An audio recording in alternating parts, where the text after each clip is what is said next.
Hello, all my brothers and sisters across the nation. I'm Reverend Dr. William J. Barber II, co-chair of the Poor People's Campaign, a national call for moral revival, and president of Repairs of the Breach. And my co-chair and dear sister, Reverend Dr. Liz Theo Harris, is joining today. She'll be following me as we attempt to talk to the nation about where we are and the Poor People's Campaign and the work ahead of us. Earlier this year, we talked about how Frederick Douglass said in 1857, in the midst of great trauma to the abolition movement and great attempts to destroy it, he declared that the decisions that were made were monstrous.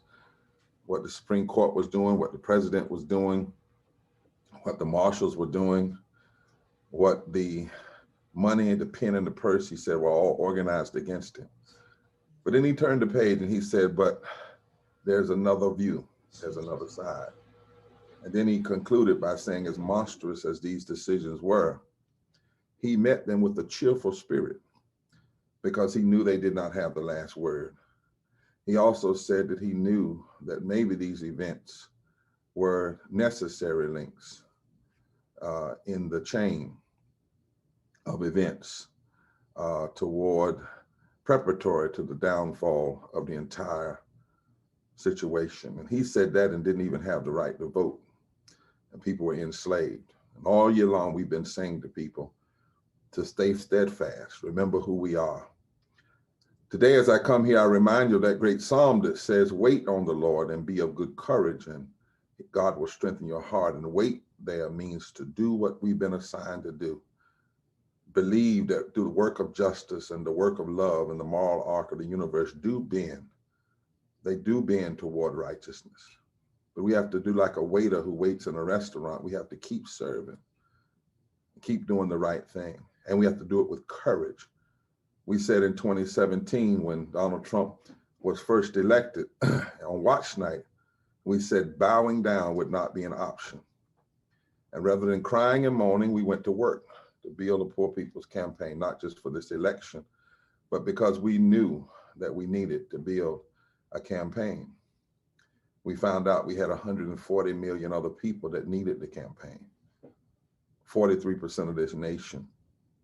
We found out that 4 million people get up every morning, can buy unleaded gas and can't buy unleaded water. We found out that racism, as it affects Black people, brown people, Asian people, indigenous people, all needed to be connected together. We found out that we were spending $800 billion a year on the war economy. And if we just cut that in half, we would still have more money than North Korea, China, Russia, Iran, and Iraq. So we went to work. And so here we are in November of 2020. And I want to, like Frederick Douglass, meet this moment with a cheerful spirit and say that what we are seeing happening right now, even as the returns are yet to fully come in, is the beginning of the end of an illusion. You know, since Donald Trump eked out an electoral college vote in 2016, he has proudly, every time he could, displayed a U.S. map that highlights in red the counties he won, despite losing the national popular vote to Hillary Clinton by more than 3 million votes. Oh, he has been as pompous as Nebuchadnezzar in the Bible. And the point of the map, like a financial statement, he used it for years to apply for credit, to claim legitimacy, to declare he had a mandate to do the extreme things he and his marauding band of politicians and enablers. This was a president who had never had the support of the majority of the Americans. He pretended, created an illusion to represent most of the country, even though he was only in the White House by 80,000 votes from an area where 2.6 million poor and low wealth people had not even voted. The red mirage, though, was not something created by Trump. It has always been an illusion. And an illusion can be that for years now could have been broken if we dared to organize fusion coalitions among poor and low wealth people. And that is our work. In Wisconsin and Michigan and Pennsylvania, Republican legislatures fought hard to help Trump maintain this appearance of legitimacy on election night. They did it by delaying the counting of overwhelmingly Democratic mail-in ballots. They tried. But elections are not decided by candidates or state legislators. In a democracy, elections are decided by the people.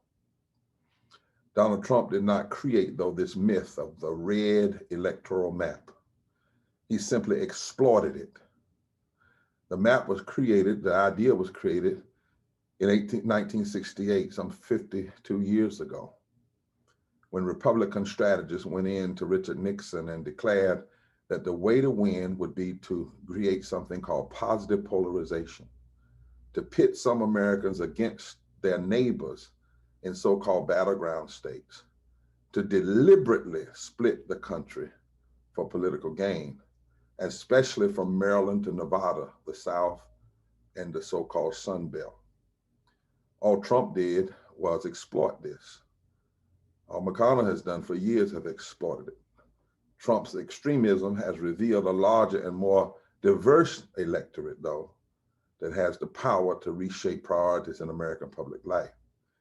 And this is not so much due to Democrats, because Democrats have sometimes given in to the exploitation. They've accepted the illusion, and they've created so-called blue walls.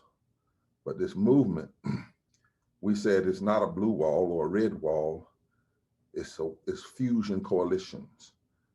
It's lifting up poor and low wealth people around an agenda and in a movement who choose to not only vote, but then once they vote, to challenge those in power. So now where are we? More than 72 million Americans have voted this year to repudiate extremism, racism, Trumpism that comes out of extremism, and fusion coalitions from Wisconsin to Pennsylvania to Michigan, North Carolina, and Georgia have demonstrated their power by making races too close to call, even in Arizona and Nevada. These are places where, some of them, where just a few years ago, the call would have been easy. We are seeing the beginnings of the complete falling of the Southern strategy.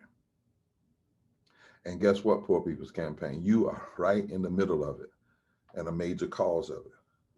Because what we understand now is that from living wages to healthcare to immigration to climate crisis and to really dealing with the issues of racism, voter suppression, police brutality, mass incarceration, these pressing issues we face are not red or blue issues, but they're moral issues, and they're all connected, and they compel us to face who we are as a nation and who we want to be as a nation.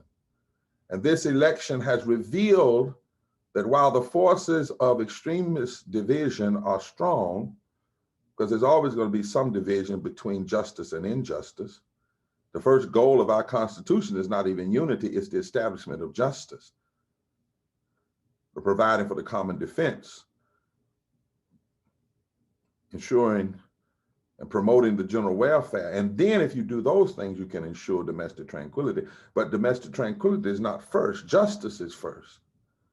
But the forces of extremism have had this illusion, but fusion coalitions are showing the possibility of a genuine democracy is stronger still.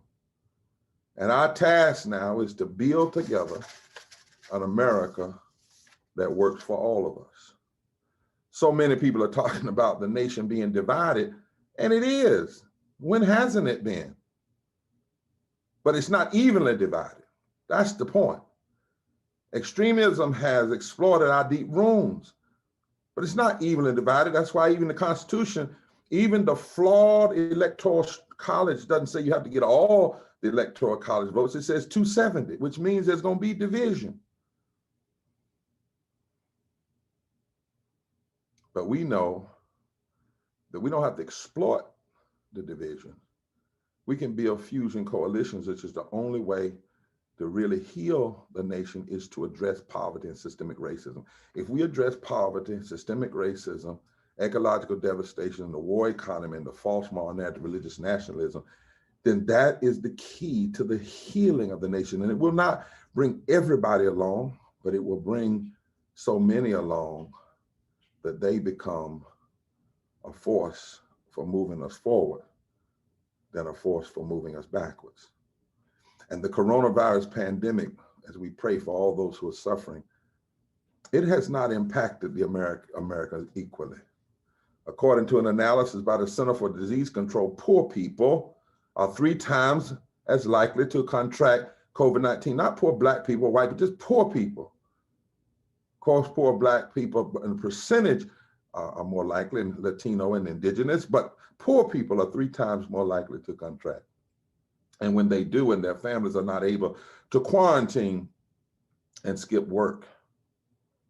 Poverty has not only made the pandemic worse, racism has made it worse, but poverty has fueled our public health crisis, as many service workers have continued to show up for work, even when they suspect they may be infected with the virus because they have no other way to survive. This is the division we ought to be talking about. Not the division between McConnell and Schumer, not the cute division that people want to talk about, can't everybody just get along? No, when injustice is alive. As one of the great writers in our society, James Baldwin taught us, we can have disagreement until your disagreement suggests my right to exist. We can even have unity unless your unity makes me have to agree. In order to be unified with you, I have to agree that I don't have the right to exist. False unity can never be a cop-out for justice. And addressing poverty and systemic racism is the way to bring domestic tranquility. We have to challenge those forces that would rather not deal with that. We cannot agree with them and unify with them if the price of the unity is not addressing the issue of poverty.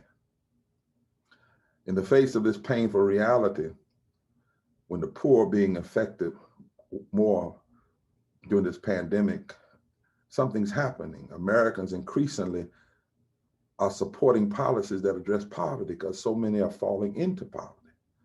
Support has increased even among Republicans who have historically been less supported. Take living wages, for example. 7 in 10 Americans support raising the minimum wage now, according to a recent IPOS poll.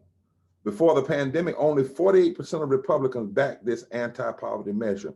But in late August, 62% of Republicans said they support raising the minimum wage. So the key to unifying is not just holding hands, not just agreeing to the extremism, but addressing poverty and addressing systemic racism. Universal access to healthcare is another anti-poverty measure that a growing majority of Americans support. Despite the Trump administration's attack on the Affordable Care Act, its expansion of healthcare to 25 million Americans continues to remain popular. Ahead of this year's election, 63% of Americans said the government has a responsibility to make sure everybody has healthcare. So there's even support for universal healthcare. That's a 4% increase since last year. So at the very time extremists are trying to give us the illusion that people don't want healthcare, the people are in a very different place. And that's going to be the key for anybody in leadership. Is not to kowtow to the extremists to try to unify with them, but to unite with the people, particularly the poor and low wealth people, and make this democracy work for everybody, because that's the real division we should address. When asked if the government has a responsibility to provide health care for the poor and elderly, even a majority of Republicans agree. That's why our work now is more important than ever, because we are right. Fusion moral coalitions that lift and deal with issues affecting the poor. The 5 core issues we have lifted up are the key to the healing of this nation. They have even been the key to many people turning out to vote. No doubt this election has highlighted deep divisions in our common life, many of those that have been regularly exploited by the wealthy few. But this is not new. It's not new. This business of let's get back to place of pristine unity, win-win. This is not new.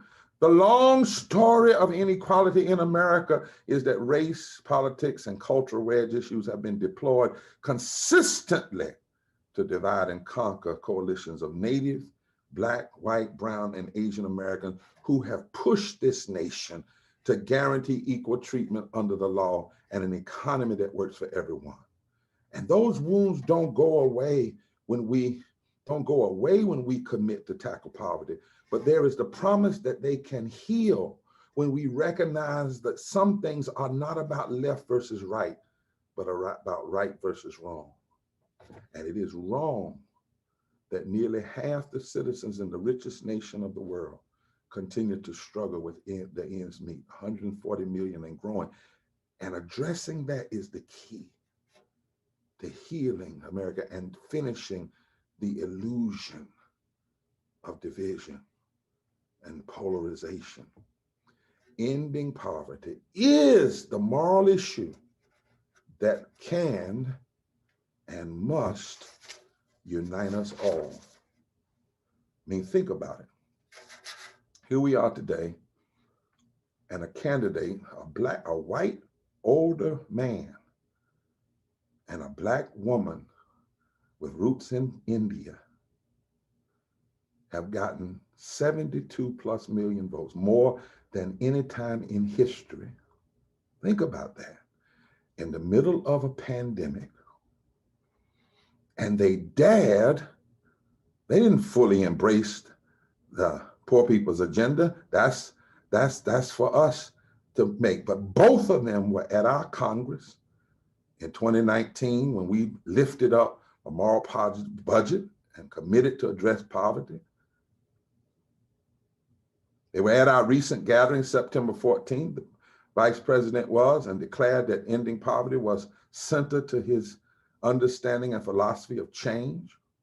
And they dared to run on 15 and a union, expanding healthcare and talking about systemic racism. And they got 72 million votes so far, more than any team in history. What if, when they govern, they truly decide to address poverty in the moral Jubilee budget and to tap into the 64 million poor and low wealth people that are eligible to vote and address the 140 million that were in poverty before the pandemic?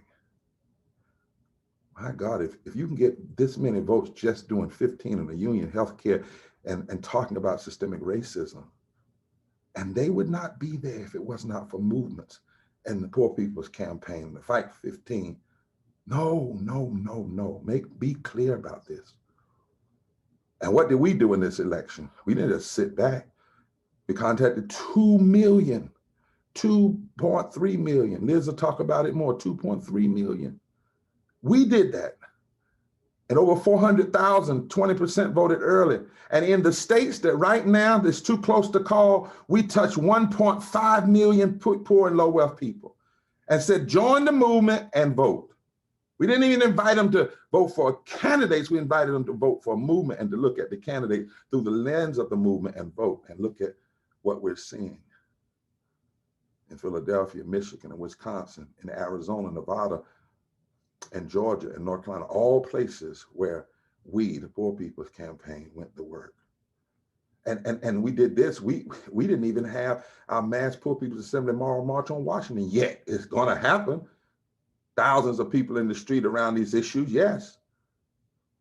We've not even yet pushed our Jubilee justice agenda in state houses and the United States Congress. That's to come. And already we are showing the nation the way. You want to be healed? You got to address poverty, systemic poverty, racism, ecological devastation, the war economy. Now, some are saying, well, because the Senate may have stayed the same, and some are saying the politicians aren't going to do this.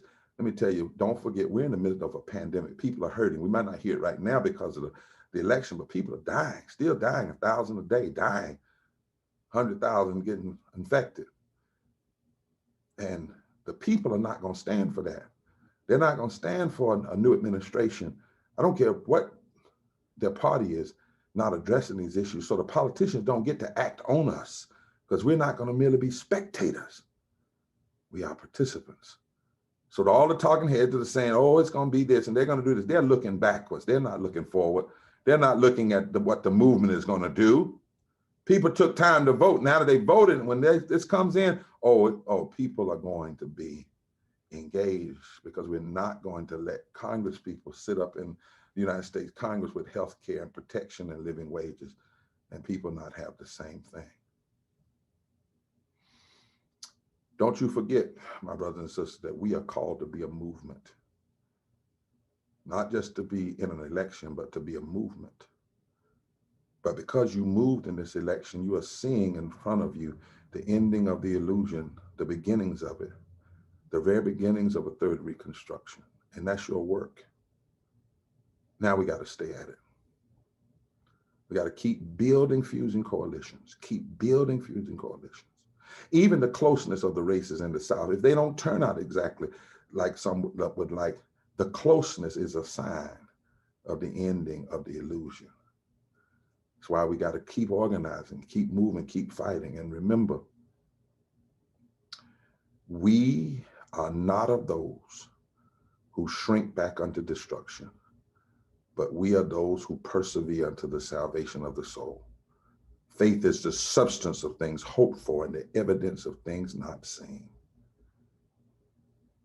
So my brothers and sisters in the Poor People's Campaign, a national call for moral revival, and to all of you across the nation who are listening, we know the answer to the healing.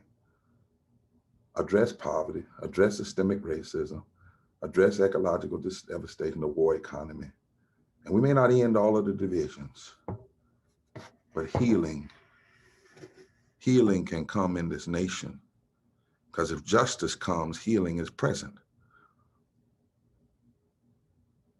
If promoting the general welfare comes, healing is present.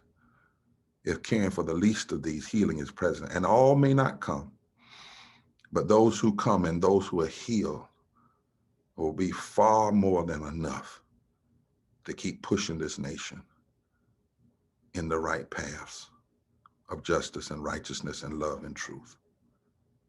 God bless you. Please listen to Reverend Dr. Liz Theo Harris and what she has to say to the nation today as we speak today. And never forget, forward, together, and not one step back. God bless you.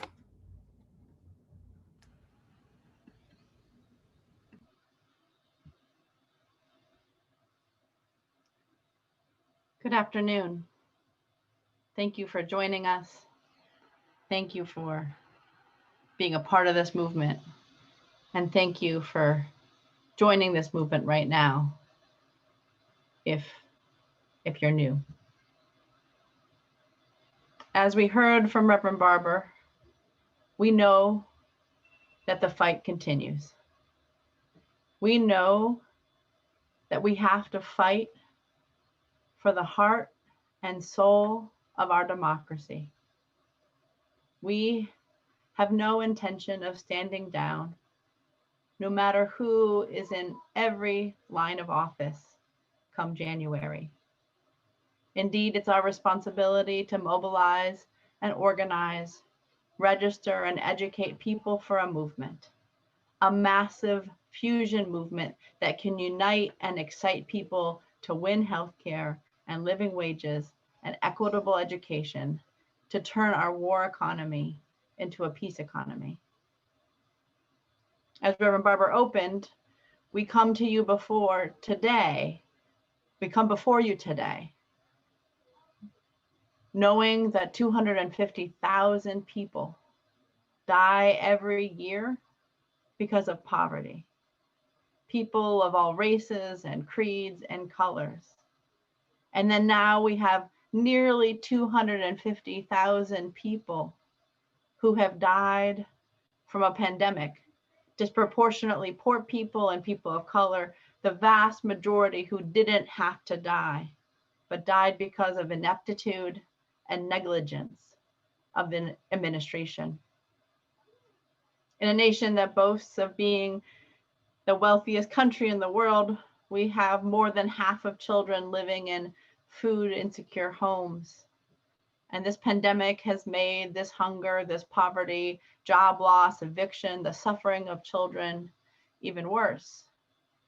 We know in Lowndes County, Alabama, families have raw sewage in their yards and mold in their homes. We know in Oak Flats, Arizona, native grave sites have been desecrated and indigenous families are being pushed out. We know in Grays Harbor, Washington, homeless encampments of millennials are being attacked by police, by militia groups.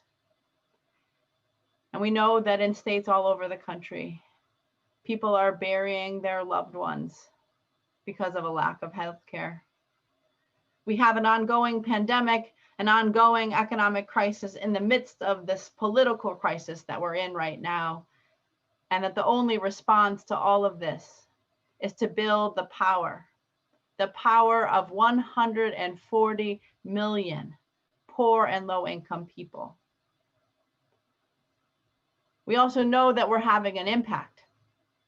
What the Poor People's Campaign pulled off in the past weeks, in the past months, years, is absolutely tremendous. We reached out to and connected with 2.3 million poor and low-income people in states all across the country. We know that hundreds and hundreds of thousands of those people, perhaps even more, participated in this election when many of them have not voted for maybe 12 years. We know that this happened in key states where their uptake in voting matters and has helped determine election outcomes already that we've seen over the past couple of days. We had poll monitors at hundreds of polling places, including places that have not seen poll monitors in decades. As Reverend Barber mentioned, we raised the issues of systemic racism and poverty, ecological devastation, militarism, and the war economy, and the false moral narrative of Christian nationalism. In our national narrative, we compelled candidates to start taking up these injustices. And where candidates did, people responded. The exit polls on what voters want show that when the needs and demands of 140 million poor and low-income people are put on the agenda, the people respond. In Florida, raising the minimum wage and voting for low-wage workers to get a union got more votes than either Biden or Trump. And Biden and Harris got more votes than any presidential candidate in history. This from a candidate who ran on $15 and a union, expanding healthcare, saying, in fact, and we will hold folks to it, that ending poverty is a theory of change. Can we even imagine how many votes such candidates could get if the full, bold, visionary demands of our moral platform to heal and transform the nation, our Jubilee policy platform, were being raised? When we frame, when we fight for these issues, we can break through. This is what we have been saying, and this is what we showed even in this election. In Michigan, where my mom is from, that was hit first and worst by deindustrialization, a failing water infrastructure, and many other crises. And Wisconsin, my home state, a state where unions have been under attack for years, where austerity has become the norm for budgets and social welfare policy.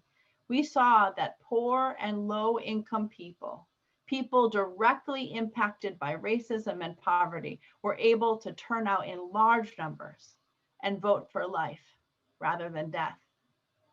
We know that folks want health care, want the decriminalization of our communities, want social programs that lift from the bottom. We know that we need to ensure that when a vaccine is finally developed for the coronavirus, it's free and accessible to everyone. We need to curb this pandemic, and we need to pass a just stimulus. And we, in the Poor People's Campaign in our 45 states across the country, will stay focused on these issues and injustices until we have all that everybody needs to thrive and not just barely survive. The Poor People's Campaign has been sounding the alarm on voter suppression from way before this election. And to understand this election, we must continue to raise the alarm about voter suppression and an impoverished democracy. As we need to recognize this was the second presidential election without the full protection of the Voting Rights Act. In states across the country, we saw closed polling places, voter intimidation, lack of accessibility, poll taxes, disenfranchisement of those with criminal justice records. Despite that, people stood in long lines, fought hard and strong to defend the Postal Service, were determined to make their voice heard, made their own signs to ensure that voters knew where to go, provided snacks and sustenance, and made sure that every vote counts. And Reverend Barber has suggested, and this is the truth, that Trump's failure to address the pandemic, to become a super spreader himself, spreading death and illness, especially once he learned that this virus has become disproportionately impacting poor and Black and Latino and Native people, is yet another form of voter suppression. Candidates not loudly or boldly calling for the needs and demands of the 140 million poor and low income, the 64 million low income eligible voters, not hearing their name, not hearing their condition, is a form of voter suppression. But we know that in American history, whenever we've faced the forces of regression, movements have arisen to call us to higher ground. That's what abolitionists did in the 19th century. It's what women suffragists did in the early 20th century. It's what we have to continue to do, to sound the alarm and to organize. And so we know we will keep organizing. We will continue to go to communities that have been forgotten. We will continue to unite people that those in power want to keep divided. We will do this because we have to, and because we've seen it can be done. Fusion movement is the hope of this society. It connects with the words of the Reverend Dr. Martin Luther King Jr. A true revolution of values will soon cause us to question the fairness and justice of many of our past and present policies. On the one hand, we are called to play the Good Samaritan on life's roadside, but that will just be an initial act. One day we must come to see that the whole Jericho role must be transformed so that men and women will not constantly be beaten and robbed as they make their journey on life's life's highway. True compassion is more than flinging a coin to a beggar. It comes to see that an edifice which produces beggars needs restructuring. Poverty is not inevitable. Racism doesn't have to be the last word. It's systemic sin. And we all have the responsibility to partner to build a movement to confront racism and poverty, ecological devastation, and this war economy once and for all. We are continuing to organize. The Poor People's Campaign, a national call for moral revival, will be organizing caravans on Monday, November 16th, where we continue to push for a just stimulus package, where we continue to push that our democracy matters and that we, the people, have the power to organize, to provide justice for all, to establish that all needs are met. Democracy means that every human being matters and that everybody must be in. Nobody is out. We thank you for all the work you're doing. We ask you to join in this powerful fusion movement that can indeed heal and transform this nation.